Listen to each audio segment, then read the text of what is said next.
There's coaches and consultants that want to grow their business. They may not have a lot of money, they don't have the time, and they don't have the processes in place to scale up. What is your 1, 2, 3 for them to start today, get leads at the lowest amount of money that they can invest in, and then grow from there?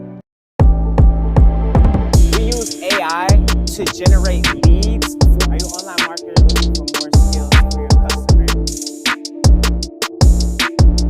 We make websites for people all the time. Yo, what's up? It's Wealthy Vibes Ty here with my guy, Phil Smoke. How's it going? Fantastic, my man. That's my guy right here, Superman Phil Smoke, as you may know. What we're talking about today is future-proofing your business.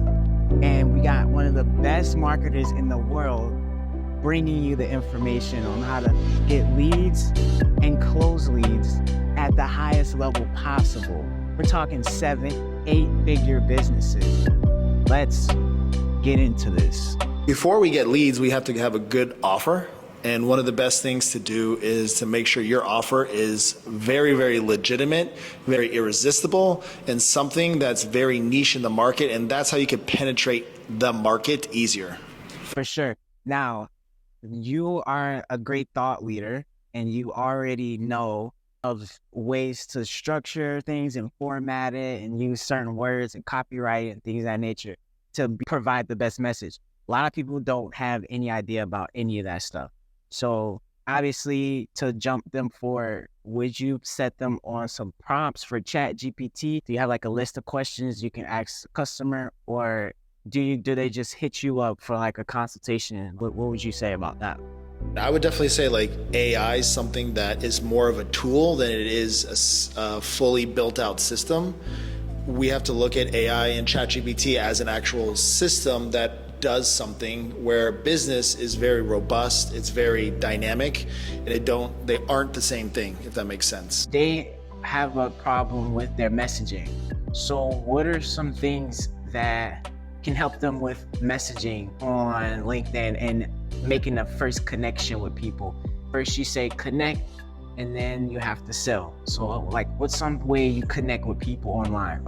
That's a good one. To connect with people, but so let's just go back to what we were discussing before, right? It's first, we don't want to rely on ChatGPT AI just to help you create a business. It's a tool to help you leverage an existing business. The best thing to do is to have a mentor and to actually get experience. What a lot of people are missing right now is they need experience, but they don't want to deal with the real life experience. And so if you want to have real experience, you need to experience. So that means you need to work with somebody who's already doing it, do the efforts that they do, see how they act, see how they move in the marketplace. And then from there, you've now gained experience. And then once you've done that, then you could try to create an offer, start something, see what the problems are in the market, create an offer that sticks, and then connecting with people on LinkedIn, right? Now it's about prospecting. So you asked earlier about what is the easiest way to connect and get leads online. Is that right? That's a question you had? Right. And so the cheapest way to do that is either warm market referrals, which is either people you know, or it's through other people that you know that know other people. And then the other one is this is called outbound prospecting, which is the traditional door knocking. But now on LinkedIn, Instagram, Facebook, it's called digital door knocking, right? Where you're knocking at the inbox and you're knocking at on their wall and you're knocking at posts and you're saying, hey, this is how we help people. This is what we can do for you. This is what the offer is, and it's targeted. And so then you want to have that message, a targeted message, and do prospecting every single day and talk to those people with your offer. Okay, so they got the offer. Now they're posting, they're reaching out to people in the DM. Yeah. What about the posting part? How do they structure up their posts? Social posts, for me, I'm big on inbox, which is like email box, inbox on the direct message inbox. So one of the things that you can do is, outside of regular wall posting, which is on Facebook, Instagram, and things like that, you want to help people solve a problem, and then talk about a problem and then how you solve that problem, and then give a CTA at the end, a call to action saying, hey, if you ever, we're going to talk about problems, saying, listen, if you have trouble with leads getting in the marketplace, this is how you kind of go do it. But you could sign up for LinkedIn, you could get Sales Navigator, you could talk to certain people, you could build a list, But if you want to learn more, direct message me and I can help you and I can show you how to do that. And that's how you can gain interest versus directly asking somebody themselves. Cool. So when they're going out, they're posting, and then now they got a great lead. Now it's about either getting on a sales call or sending them to a landing page. How do they position themselves to actually make a high ticket sale? So before you go in for the ask, right, which is the call or, hey, I could help you solve this problem, you first want to make sure that they have a problem before getting them on a call and going through the sales process. You want to talk to them about what they're dealing with. How are they currently, if we're talking about lead generation, how are they currently getting leads? Do you have more room for more calls? Is this something that you could actually take on? And ask them pre-qualification questions. And then once you've asked them some of those questions, they're engaging with you. You say, listen, I think I might be able to help you. Let's get on a call. I'll show you how we can help you do that. And then you get them on the call and then go through the actual sales process from there. At this point, we got a buyer's persona, and then we really pretty much craft the offer in the first step to be able to solve the problems of that person on the presentation or they're on the phone. And then let's say they say no, but they're more interested. What do you think is the best way to follow up with those people or keep tagging in and text message? If you've already gotten them on a call and you're following up with them, you could just ask them certain questions about hey, why haven't we followed up in the past? Or what's a good time to reach you on this? You could ask them, the thing is this all depends on how the conversation went. The type of follow-up depends on the kind of conversation that you have. So if you have a conversation and they're saying, yeah, I'm interested, but in 1 or 2 weeks, we want to take that problem or that objection and we want to dissect it. So you have a problem. So you're saying 1 or 2 weeks. What's holding you back from maybe making a decision today about why are we waiting for 1 or 2 weeks? You told me that this is a level 10 problem.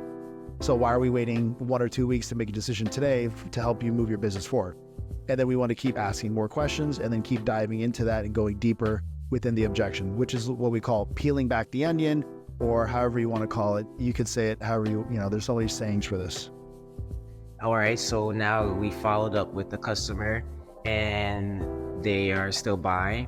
So what are some lead magnets that you create that would be ideal for automating a lead nurturing process? And lead magnets are good that solve a really important problem. So what happens is people make lead magnets that don't really solve a problem or aren't really beneficial to the market anymore. So you want to create a lead magnet that is actually magnetized, right? Something that's actually magnetic, meaning they're attracted to it. So what is that for you and what your offer is? So you could say a lead magnet is look, I'm going to teach you how to get from here to here, from X, Y, from 0 leads to 5K a month, just with these 3 videos. And here's a quick video on how I do it, and here's the whole system to do it for yourself. So then that's a good lead magnet, right? You're gonna take them down some kind of journey and show them how to get from point A to point paid. Yeah. So that's how you could create a lead magnet, but make a value, really good value behind it. So would you have people pay for that? No. Or is it free? It's free. Yeah. Because the reason why we make it free is because it's an opt-in. They opt in, they go into the CRM, right? The digital journey is they put their information online. It goes to a CRM. Now this is when we use tools like AI, which we're doing right now with our Go High Level CRM. We have an AI inside there. And so every time somebody opts into a lead magnet from an ad, they go into that system and then the AI will ask them the questions. It will qualify them. It will disqualify them. It will book them on a call, give them the calendar, and it will do its job. So, that's a whole nother mechanism in terms of Go High Level. So for your clients, is that something they pay for, or you kind of set it up for them? We're not setting our clients up with the AI system yet until we really solidify how we're going to get it done properly with my team. So our current model is still with humans. We're starting the AI system starting this week and next week. But, we don't resell things that we don't know the end result yet. Should a person start spending $5 a day on ads once they start to just start generating leads immediately? Or is that something they should do organic for a long period of time, even if they're not getting results? Yeah, if you're starting out, my opinion and what I would do is definitely go organic first, always.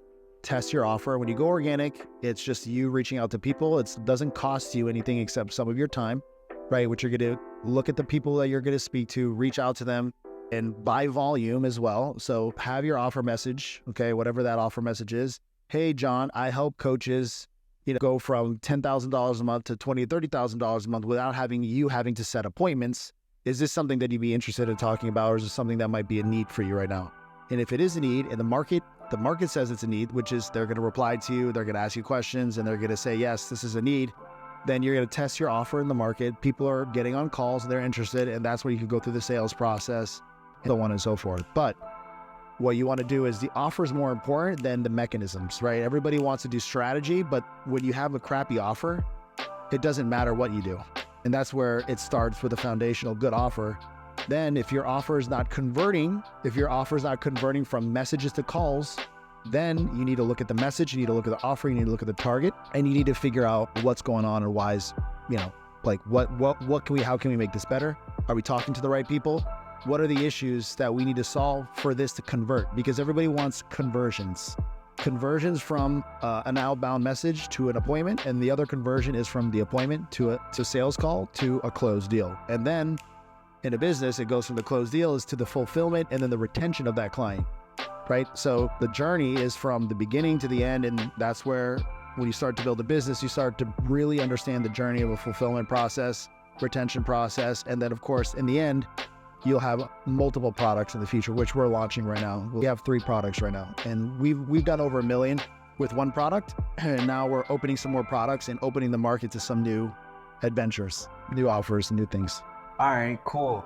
So when people are, creating content, how do you go about creating content that talks to the person's pain? My advice for content is to talk about problems that your ideal customer is facing. And, content is really about getting people's attention and what is interesting to them, right? And if we don't have things that are interesting to them, then they won't be interested in what you have to say. So the way to get better is just like anything else. Keep doing it. Keep making it. Don't be perfect, which everybody wants. The problem with the market with content, and I've been there myself years and years ago, is like, I want this to be perfect. I want this to be the perfect situation. I want the perfect, conversation. I want it to sound perfect. In the end, content just needs to be content, and you need to keep practicing by yourself. You could do it with others like we're doing right now. And then there's a couple pieces to content. One, a lot of issue right now with content is that there's no audience for people to look at the content. People are making content and you don't have an audience to listen to content. So one thing is making sure you understand how to build audience, so then your content will be accepted with the audience, right? And so people need to understand that it's more of a strategy and an all-around thing, right? You need to learn how to build audience organically and or paid. Then you need to have content that's exciting for them as well, to be able to view the content so they could consume it and share it, right? All right, so all around. So you're struggling right now to even get your offer straight, your messaging right, and you watch this video and you're going to figure out that it's even deeper than what you expect. So definitely speaking to someone like Phil will help you out in your process and get you from free to paid real quick, right? Question? That's no question. Oh, that's a fact. Do you have any questions for me? Oh, do I have questions for Money Town? Well, I want to ask Ty a question about his brand. Tell me about your brand. Tell me what's going on, and where did Wealthy Vibes brand come from? Where do you see it going? Yeah, so Wealthy Vibes started in the basement, just a kid out in the streets from Chicago, just trying to figure out how to connect with people that are in the right mind space, which is a growth and abundance mind space. And I have connected with so many people that love the brand, and it's gotten me to opportunities that can't even imagine. So just wearing it and having people that feel the vibe, the wealthy vibe, that's what it's really all about, to be honest. And where do I see it going? Honestly, it can just go straight in my closet because I can keep all the abundance for myself, but that's not the real message here. So if you wanted to tap in and have a story similar to where I'm at, if you go on to networking events like Phil's saying, and you cop something like this, then you're going to attract more people that is going to be attracted to your offer. That's how I see it. Eventually, that makes sense. What is wealthy vibes? What is it? Wealthy vibes means to me that you're on a thought of you're great where you're at right now to create what you want.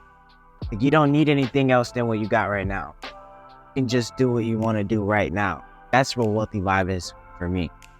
Like, for instance, like, it can be like, oh, I don't have a big fancy camera, or like, I don't have that much money, or like, I don't know. Have gratitude. You got to be happy with the vibes. Yeah, like, really, anybody who's got real money is, I'm telling you, like, oh, you got time, you got a breath, you got water, like, you know what I mean? Like, I was just talking to this guy the other day. I'm like, you got the penthouse suite. And he's like, man, it's just staying 4 corners. I'm like, bro, I understand. I'm at the penthouse in my place too. But that was just like a mindset thing. Like, he's not talking about, he didn't think about it as like, oh, I'm this like wealthy person. He thought about it like, he's trying to relate to me on a different level. It's just 4 corners, bro. You know what 4 corners is. You know what I mean? Yeah. So it's just a different thought process. And I guess, What do you think stopping people from growing their businesses, and what do you think is, so what do you think one of the best 1 or 2, 3 things that's stopping people from growing their businesses revenue wise? I honestly think people need more pitches to people. Long story short. More offers, more money. Yeah, they just need to go out there a lot more. I feel like, so you don't think it's an offer problem? You just think it's a prospecting problem? They're not talking. Well, you definitely know about like people's offers be messed, like trash and like all that stuff. Obviously, I've been through so many different offers that it can't count in a whole day. But it's like, I mean, that's one thing, right? But you just need, I feel like people business not growing because they just not reaching a lot of people. That's really I think that's the best of it. My opinion on why people aren't winning in the marketplace with their businesses is because there's too many amateurs in the game, and nobody wants to be a junior, and they don't want to graduate properly. That everybody wants to skip, and everybody wants the end result first. That's one of the things that I've seen. Nobody's willing to sacrifice and invest in themselves. Everybody wants to buy things that please their lust, their flesh, their eyes, instead of investing into who they are as a person. And so who they are means their education, their belief system. Why do they create? Why are they creating what they're creating? Why do they believe they need to be creating, and understand what they're really doing and the purpose behind it? Because if you have a driving purpose behind what you're doing, nothing can stop you. I don't care if it's your family, I don't care who it is. I personally believe there's too many people that aren't investing themselves, and they're trying to get somewhere, and everybody wants the free roadmap. Everybody wants the easy way out. And instead of sacrificing, going through the trenches, getting hurt, getting knocked down, getting back up, everybody just wants the easy way. They don't want to get hit. Everybody wants to be emotionally stable. There's no ups and hills and valleys. And basically kind of what I said, too many amateurs in the game. Everybody wants to automatically graduate to becoming a professional without having to go through the journey. That's definitely a problem for a lot of people out there, you know what I mean? Particularly people who have like super great offers and they really do have a solution and they're not growing their business. I've seen a lot of tech companies with these are technical people, which is CTOs, developers. They have great ideas to go to market, but they have a lack of strategy to implement strategy into the market, and they don't have funding, and they think funding is the problem. Oh, I need all this money. yes and no. You do need some money to go to market, but you need more strategy, and you need to learn how to become resourceful with what you have, and resources with your network. And so becoming resourceful with your network, using resources that they might have or resources that they know that their contacts have, and becoming more resourceful with what's around you instead of saying, oh, I lack this, I lack that. You need to become resourceful with what your strategy is. Find partners, even get marketing companies to partner with you with your product. Somebody tried to pitch me the other day. He's like, Phil, I need to get my product in the market. I'll give you a share. It's like, listen, you're trying to go second, third base with me, and we haven't even touched down on first, right? So like, let's see how this relationship goes. Do a little bit of this. You meet me halfway. But no, everybody wants to go. They want to go for the jugular immediately. So, yeah, I feel you on that. I mean, man, I can just keep going on, but like, what in terms of resourcefulness, that's really what Wealthy Vibes is built on. It's just being super resourceful, like, straight up. That's what it's about. Starting with what you got today. And I mean, you should do the same thing and start with what you got today. And even like getting over the bridge of like not being, like, wanting to be perfect. You got a bunch of like personal development sayings like, oh, you can't be perfect to start, but you can start to be perfect type of thing. And then it'll like switch their perspective on like, Right. stuff like that. Thing that I think about people when they so like, so many great quotes, like so many awesome quotes out there in the market right now, but people don't go deeper in the meaning on what the actual quote means for them in their life, and they don't implement in their life, and they just breeze through, and everything is fast, and they don't spend time on understanding what something might mean and where did it come from and what does it mean to me. And so that's why there's most people nowadays, everything is so fast that everybody's skimming on top of the water instead of going deep and swimming down. And so depth is more important than surface. And so people like to stay on the surface because it's safe. The surface is safe, right? They don't know if they're going to drown. They don't know how long they'll be able to swim. They don't know if they can swim, and they're worried about the unknown, right? Like, that's what stops us from creating what we want, is the fear. There's always underlying fear that we know might be there, but if you don't face your fears in even your personal life, your business life, it will pour into your business life. When the first time I started one of my businesses, I was 27 years old. They said, Phil, you got to call people. We got to call 20, 30 people now. I was at Starbucks, and my mentor was sitting there. He said, Phil, you're saying that you want to get a BMW. You say you want to have this life. You say you want to live in the penthouse. You say you want to help your family. You say you want to do this, but you're not willing to make 20 calls. So what weighs more, okay? You not obtaining the goals you want, or 20 calls? And I had to make a decision right there that my fear was false evidence appearing real, right? It was fake. It was something that I developed. And if you really think about it, is calling 20 people, is that something that's a big deal? Not necessarily. It really isn't. You could just call people and say, hey, John, I'm here starting a business. I'm looking for people to become my customer. Is this something that you could be able to help me out with? And you can make those calls. And that was so uncomfortable for me. And this conversation will consistently go through time and through your life. And if you don't continue to address those fears that you consistently have, you'll never get to where you want to go, because you're never going to get uncomfortable enough to get out of who you are to become who you need and who you know that you can be. Right.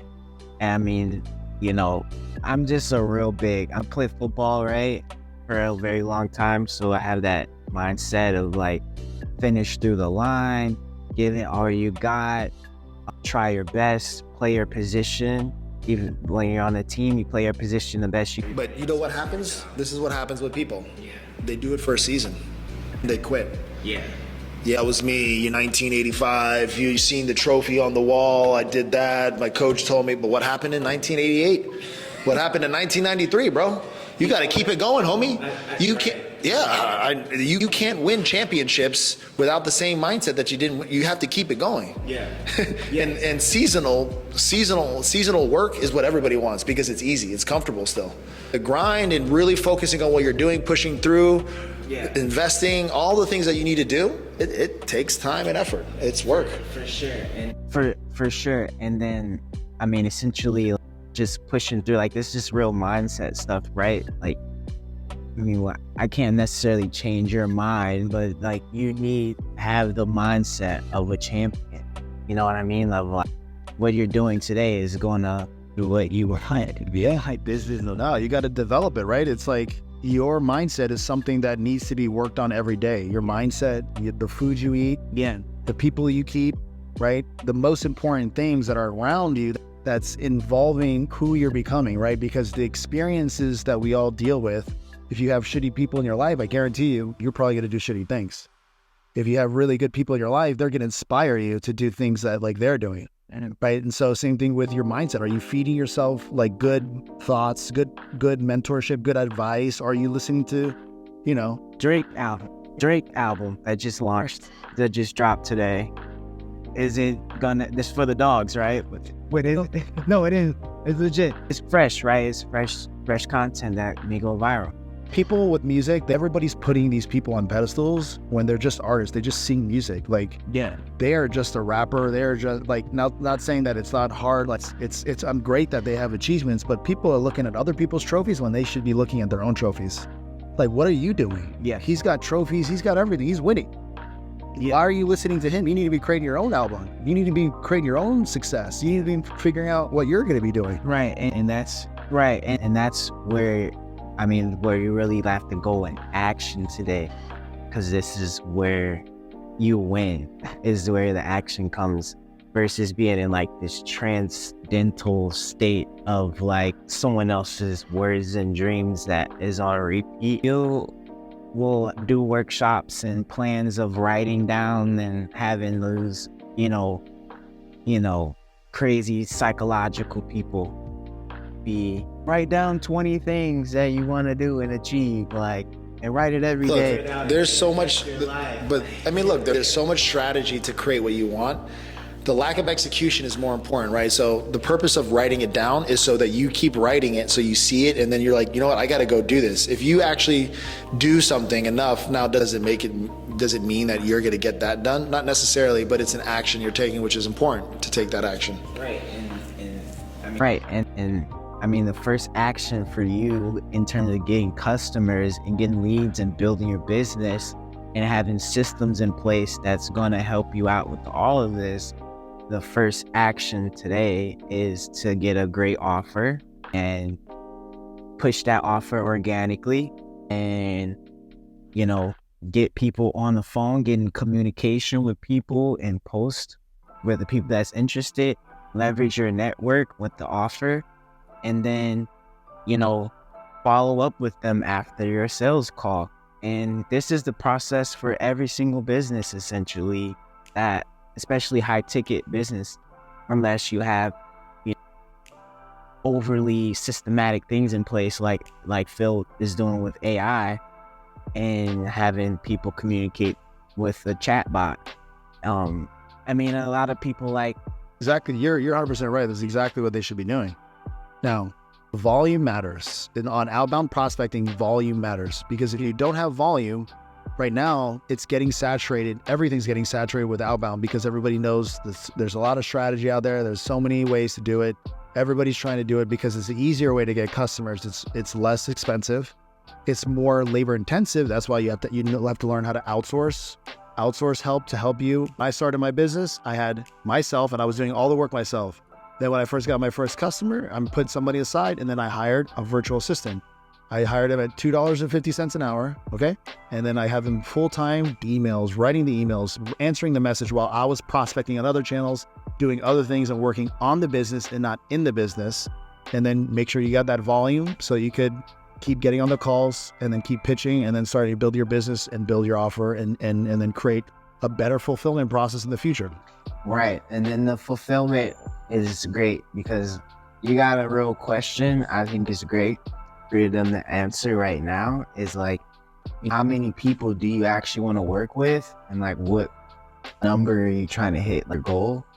And then work backwards. And then, Well, how many you want? Okay, so what does it take to get 5 to 10 customers? Is it 1,000 outreaches? Is it 5,000? Is it 20,000? So then we have to work backwards. So great, if it usually takes me 10,000 outreaches to get 5 customers, then you can start having predictability behind your revenue, and that's what everybody wants, predictability. Everybody wants to have a cadence of saying, yeah, if I do this amount, I get this. And that means I just have to double this amount to create more and then keep doing it month to month and grow the business month to month. I mean, in terms of, is there any productivity tips or hacks that you have during the day of a person trying to achieve everything in one day? To make sure your calendar is stacked with income producing strategies and work, right? So if it doesn't produce income, you shouldn't do it during certain hours. And you need to have your calendar packed with those and schedule it.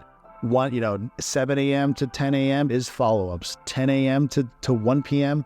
is going to be new outreach, new prospecting. From 3 p.m. to 6 p.m., you're going to be doing writing sales copy for you, for clients, and rolling out new strategy from 7 p.m. And then you have income producing assets on your calendar consistent enough, you'll create more, income. We can wrap. All right, cool. Well, you heard it here first and you heard it here last. It's Wealthy Vibes Tied with Phil Smoke, the Superman. Definitely tap in and go to the description below, or the caption below. Follow, subscribe, Phil Smoke on LinkedIn and Instagram and all of the above. And honestly, have a wealthy vibe time. I'll see you later.